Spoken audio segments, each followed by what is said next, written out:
જ્યાં જ્યાં આપણા સમાજને અનુસૂચિત જનજાતિ સમાજને જ્યાં જ્યાં અન્યાય થાય છે ત્યાં આપણે ક્રાંતિકારી પગલું ભર્યું છે।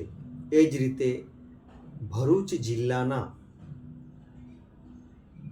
વાલિયા તાલુકાના 16 ગામ ખાતે જે 18 ગામો જીએમડીસી દ્વારા વિસ્થાપિત કરવાની જે યોજના બની હતી અને મોટો પ્રોજેક્ટ જે લાવવામાં હતા એનો આજે લોક સુનાવણી હતી અને લોક સુનાવણીમાં 16 ગામ ખાતે 18 ગામ અને એ વિસ્તારના આદિવાસી સમાજના જનજાતિ સમાજના નેતાઓ ત્યાં પહોંચ્યા અને એ નેતાઓ પહોંચ્યા એમાં ચેતર વસાવા ધારાસભ્ય શ્રી, સંવિધાન સેનાના રાષ્ટ્રીય ઉપાધ્યક્ષ દિલીપ વસાવા, જે છોટુભાઈનો જે દીકરો છે એમણે જે ધારદાર રજૂઆત કરી તમે જોઈને ચોંકી જશો। મિત્રો, દેશને આઝાદી અપાવવા માટે અંગ્રેજોની સામે બિરસા મુંડાએ જે બીડું ઉપાડ્યું હતું એવું જ બીડું આજે આપણો સમાજ જાગેલો છે। જનજાતિ સમાજનો ધર્મની રક્ષા માટે, પ્રકૃતિની રક્ષા માટે એવી જ રીતે આપણે સમાજ માટે આગળ આવવું જોઈએ। મિત્રો, તમે આજની જે ધારદાર રજૂઆત છે છોટુભાઈના દીકરા દિલીપભાઈ વસાવાની તે તમે આજે જોજો।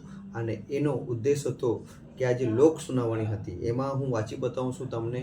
એ કેવું છે કે વાલિયા તાલુકાના 16 ગામ ખાતે જીએમડીસીના પ્રોજેક્ટ અંતર્ગત 18 ગામોને વિસ્થાપિત કરવાના પ્રોજેક્ટને અંતર્ગત ભારત આદિવાસી સેનાના રાષ્ટ્રીય ઉપાધ્યક્ષ દિલીપ છોટુભાઈ વસાવાએ જીએમડીસી લોક સુનાવણીમાં બુલંદ હુંકાર અવાજમાં ઝઘડિયા વાલિયા નેતનંગની જનતાનો અવાજ બની ભાજપના ચૂંટાયેલા ધારાસભ્ય, તાલુકા જિલ્લાના ચૂંટાયેલા પ્રમુખોને આડે હાથ લઈ જણાવ્યું કે આ અદાણીની જાન લઈને આવશે ત્યારે અહીં આવશે, અદાણીની જાન લઈને આવશે ત્યારે અહીં આવશે અને જીએમડીસી પ્રોજેક્ટનો સખત વિરોધ કરી અને ભરૂચ જિલ્લા કલેક્ટર શ્રી અને જીએમડીએસના અધિકારીઓને જણાવ્યું કે લોક સુનાવણીમાં આવેલા તમામ લોકોને પહેલાં તો જણાવ્યું કે પહેલાં આ લોકો જે પાણીથી પીડાય છે એમને પહેલાં પાણી પીડાવવું। સરસ।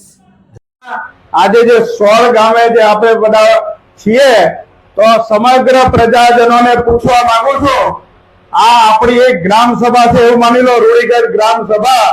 તો તમે બધા આજે 16 ગામ ની જે ધરતી પર આપણે ઉભા છીએ તો તમે આ પ્રોજેક્ટ ને જમીન આપવા માંગો છો કે નથી આપવા માંગતા?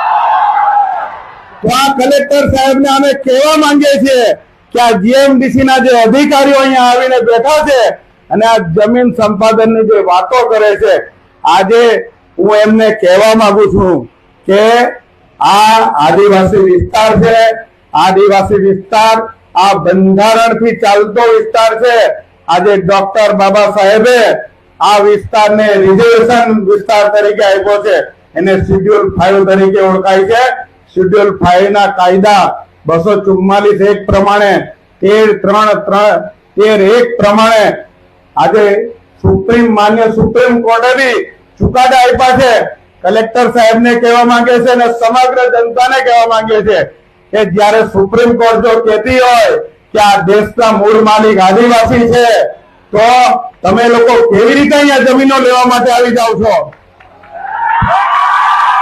આ 16 ગામની ધરતી પર જે પણ ગામના લોકો આવ્યા હશે, હું દરેકને પૂછવા માંગુ છું, અહીંયા આગેવાનો આવ્યા છે, ધારાસભ્ય છે, આજે તાલુકાના સભ્ય હશે, જિલ્લાના સભ્ય હશે ને વર્તમાન સરકારના જે સાંસદ છે, આપણા આ જે ધારાસભ્ય છે, જે ચૂંટાયેલા અહીંના તાલુકાના પ્રમુખો છે, એ પ્રમુખોને બધા આવ્યા નથી। એટલે આ તમારા પબ્લિક વતી હું એમને કહેવા માંગુ છું, તમે હું અદાણી વાળો જાન લઈને આવશે એમાં આવશો? આ પ્રજાને નથી બચાવવાની? અહીંયા દરેક કોમના માણસો છે, આજે રાજપૂત સમાજના પણ છે, પટેલ સમાજમાંથી હશે, ઓબીસી સમાજમાંથી હશે, એસસી સમાજમાંથી હશે ને સમગ્ર વિસ્તાર આદિવાસી વિસ્તાર છે। આદિવાસી વિસ્તાર એ રિઝર્વ વિસ્તાર છે। આ જીએમડીસી સમજવાની જરૂર છે। તમે અગાઉ અહીંયા મોટી મોટી જીએમડીસી ખોદી નાખવામાં આવી છે, મોટી મોટી પથ્થરની ખાણો ખોદી નાખવામાં આવી છે ને બધી નદીઓની રેતી ઉલેચીને લઈ ગયા છે તમે લોકો। આદિવાસી વિસ્તારને સંપૂર્ણ ખાલી કરી દેવામાં આવ્યો છે, એટલે અમે અહીંયા વિરોધ માટે આવ્યા છે।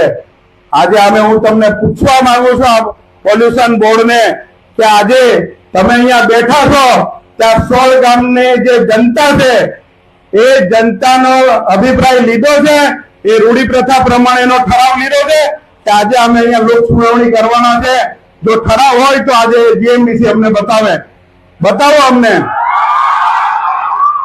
જો એ ઠરાવ નહીં હોય તો અહીંયા જેટલા બી બેઠેલા અધિકારી છે, પોલીસ ગણ છે, એ લોકોએ ચૂપચાપ અહીંથી ગાડીઓમાં નીકળી જવું જોઈએ. ને આ પ્રજાનો સંપૂર્ણ વિરોધ છે કે અમે 1 ઇંચ પણ જમીન નથી આપવાની. જ્યારે માન્ય સુપ્રીમ કોર્ટ કહેતી હોય તો તમને લોકોને કેમ ખબર નથી પડતી? આજે આ જનતા જાગી ગઈ છે. આ આદિવાસી અભણ નથી. આજે આ સોશિયલ મીડિયાના માધ્યમથી આજે દરેક માણસ, આજે ગોવાળીઓ હોય કે ખેત મજૂર હોય, આજે પોતાના મોબાઈલમાં જોઈને એ પોતે જ્ઞાન મેળવે છે. એટલા માટે હું આ જીએમડીસી ને કહેવા માંગુ છું કે સંપૂર્ણપણે તમે જાણી જાઓ 1 પણ ઇંચ જમીન મળવાની નથી. એટલે તમને કહું છું, એનો અમારે સંપૂર્ણ વિરોધ છે.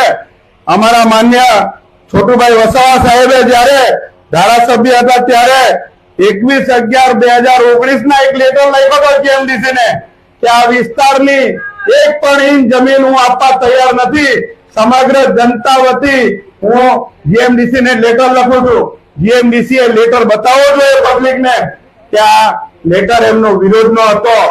આજે જયારે અહીંયા નવા ધારાસભ્ય આવ્યા છે, નવા ચૂંટાયેલા લોકો આવ્યા છે, એ લોકો આજે સમગ્ર આદિવાસી વિસ્તાર છે એમાં કોઈની પડેલી નથી.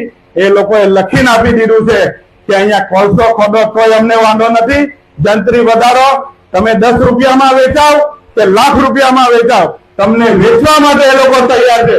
તમે વેચાવા તૈયાર છો કે જમીન આપવા તૈયાર છો? જો જેને બી જમીન આપવી હોય આપી દે, પણ જેની પાસે જમીન નથી, આદિવાસી ગામડામાં 90% લોકો પાસે જમીન નથી, તો હું એમને કહેવા માંગુ છું કે જમીનદારોને તો પૈસા મળી જશે, આપણને ફૂટી કોળી બી નથી મળવાની. આજે જો આપણી પેઢીથી પેઢી જો અહીંયા ચાલતી હોય, આજે ભારત દેશમાં આદિ અનાદિકાળથી આપણે આપણા છોકરાઓનું જતન કરીએ છીએ, પેઢીથી પેઢી ચલાવીએ છીએ. તમે જો સહમત હોય તો અમને કોઈ વાંધો નથી. તમે બધા બોલો એક સાથે, સહમત છો? આ તો આ જીએમડીસી આ નોંધ કરી લેવું છે કે અહીં બેઠેલો તમામ માણસ, જે સમાજનો આગેવાન હોય કે ગામડાનો યુવા હોય, માતા હોય કે બહેન હોય, એટલે આ તમામ અધિકારીઓએ સાંભળી લેવાની જરૂર છે કે અમે આ વિસ્તારના માલિકો છીએ. આ સમગ્ર જે પ્રજા ઉભી છે એ માલિક છે.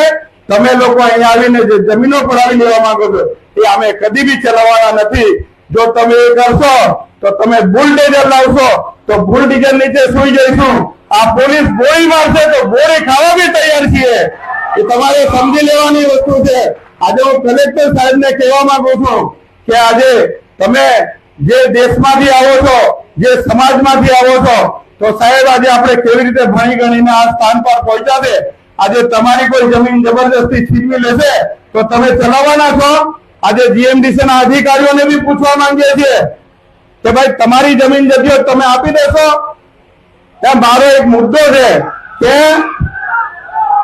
આખા દેશમાં ટ્રાઇબલ વિસ્તાર છે.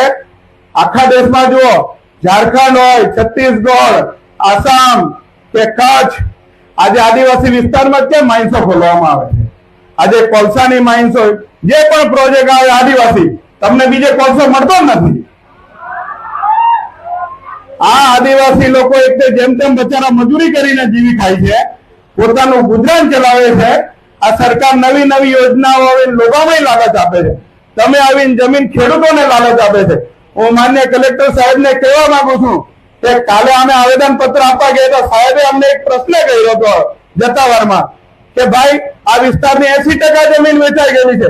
હું તમને પૂછવા માંગુ, વેચી દીધી છે લોકોએ? બોલો કલેક્ટર સાહેબ ને કહો કે 80, કલેક્ટર સાહેબ પોતે કહેતા કે 80% જમીન તો વેચાઈ ગઈ છે. તમે લોકો જમીન વગરના આવેદન પત્ર આપવા આવ્યા છે કે જમીન વાળા આવ્યા? હું માન્ય કલેક્ટર સાહેબ ને કહેવા માંગુ છું કે સાહેબ તમે આ ખુરશી પર બેઠા છો એટલે એવું નહીં માનતા કે અમને લોકોને કશું ખબર નથી. અમે બધી વસ્તુ જાણીએ છીએ. આ સમાજના આગેવાન છીએ. આ સમાજને એવી રીતે મરી નથી દેવાના, અમે એવી રીતે વિસ્થાપિત નથી કરી દેવાના અમે લોકો. એટલે આજે જીએમડીસી ને કહેવા માંગે છે આ બધી જનતા વતી કે અમે આપી દેવા ઈચ્છતા હોય તો અમે બી રાજી થઈ જશું, કોઈ વાંધો નથી, પણ તમે નહીં ઈચ્છો તો આપણે કોઈ રાજી નથી. બોલો તમે રાજી થશો? આ તો જણાવી દો જીએમડીસી ના અધિકારીઓને ને આપણા માન્ય કલેક્ટર સાહેબ છે એમને બી જણાવી દો. એટલે હું આ તમારી પ્રજા વતી આ વસ્તુ જીએમડીસી ને કહેવા માંગતો હતો. અમારે તાલુકામાં અગાઉ પણ જીએમડીસી આવેલી છે. એ જીએમડીસી ઘણા ગામડાઓને આજે પાણી પણ નથી મળતું, ભૂગર્ભ જળ પણ નથી મળતું. આજે જીઆઈપીએસએલ દ્વારા અહીંયા ભાગામાં ખોદવામાં આવ્યું છે, એક પણ માણસને નોકરી નથી મળતી. આજે રાજપાડી પ્રોજેક્ટ હોય કે જીઆઈપીએસએલ પ્રોજેક્ટ, અહીંયા તમે અમને બતાવો છો કે 1300 માણસને નોકરી આપી છે. 1300 માણસ આટલા બધા ગામડા વિસ્થાપિત થવાના છે તો 1300 માણસ ચાલશે? તમે જીવી જશો બધા? હા, તો આપણે બધાએ એક જ ધડ નિર્ણય લેવાનો છે, આદિવાસી હોય કે બિન આદિવાસી હોય, એક પણ ઇંચ જમીન આ લોકોને આપવાની નથી. બધાએ મક્કમતાથી એક અવાજે આજે આપણે સુર સાથે કહેવાનું છે કે અમે આ જમીન આપવા માંગતા નથી. અમારો સખતમાં સખત વિરોધ છે. અહીંયા છે ને તમારો વિરોધ? આ તો બધા આ લોકો એવું સમજે કે આદિવાસી અભણ પ્રજા છે એટલે બોલી નથી શકતી, એવું ઈચ્છે આ લોકો. એટલે તમે બોલો, આ લોકોને બતાવો કે આપણે બોલવા વાળા છીએ, આપણે પ્રાણીઓની જેમ નથી મૂંગા. આજે આપણા પ્રાણીઓ બચારા કાલાવાળા કરે છે તોય આ લોકો એને મારી નાખીને લઈ જાય છે. એટલા માટે આજે જીએમડીસી ને અમે કહેવા માંગીએ છીએ કે અમારા જે પ્રશ્નો છે એ પોલ્યુશન હોય કે જે હોય, પણ અમારે એક બી ઇંચ જમીન આપવી નથી તમને, કે અમારે વિસ્તારને વિસ્થાપિત કરવો નથી. એ જાતની અમારી માંગણી છે ને આ માંગણી તમારે સ્વીકાર કરવી પડશે. જો નહીં સ્વીકાર કરો તો આનાથી બી મોટા પબ્લિકના આંદોલન થશે, એ અમે ખાતરી આપીએ છીએ. ને માન્ય કલેક્ટર સાહેબને એક રિક્વેસ્ટ છે કે ધનરાજભાઈએ પણ આગળ કીધું હતું સાહેબ પાણી નથી, તો હવે સુધી જીએમડીસી ના અધિકારીઓને તમે સૂચના આપો કે અહીંયા બેઠેલો દરેક માણસને પાણી આપે અને તરસથી મિટાવે. બીજી બધી વાતો કરે, પાણી આમ ડાયવર્ટ કરી દઈશું ને નદીઓ ને નહેરો એમ ડાયવર્ટ કરી દઈશું, તો પેલા અહીંયા પાણી પાઈ દો. અહીં પાણી પાછો તો ખરું, તમે પોતે બોટલો લઈને બેસી ગયા છે બધા. આ પ્રજા બતાવી એમ જ પાણી વગર હલકા માર્યા કરે છે.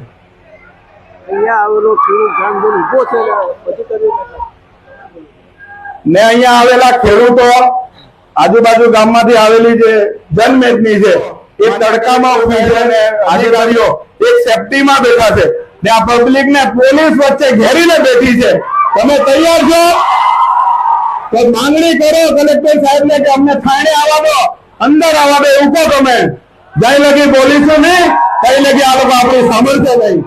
એટલે આ પ્રોજેક્ટ કોઈની સાથે આવો નહીં જોઈએ, એ રદ થવો જોઈએ.